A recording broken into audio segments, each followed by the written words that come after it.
Several items out there that turkey hunters can often forget leading right up to turkey season, and they're very, very important. So I'm going to talk to you about the turkey hunter's checklist and just go through those items that may not always be at the forefront of your mind before this turkey season. Number one is your tag.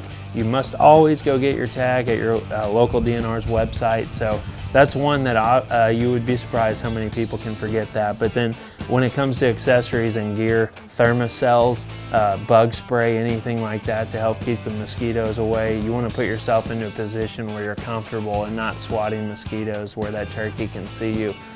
Or so you can sit for a longer period of time. So definitely anything to deter bugs, such as the thermocell or bug spray. And then a pruning shears or a folding saw, anything like that to trim shooting lanes. Maybe even give yourself a little bit of a backdrop just so you're not silhouetted by a turkey if he comes in from to your right or to your left or anything like that. Also your ammunition, that's one thing that you may wake up on opening morning and realize, well, I don't know what I'm going to shoot the turkey with because I didn't buy any ammunition. So that's another one. Broadheads if you're a bow hunter, but if you're a bow hunter, get that bow out, and even your shotgun. Pattern your shotgun well in advance of turkey season. Make sure that you're all dialed in there.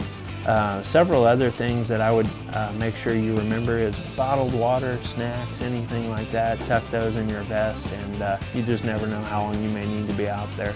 So those are just a few of the items that I'd highly recommend. Also gloves. I always actually have an extra pair of gloves in addition to my primary pair, so gloves are very important. But those are just a few of the items that are often overlooked, but they're worth their weight in gold, and they're definitely worth remembering.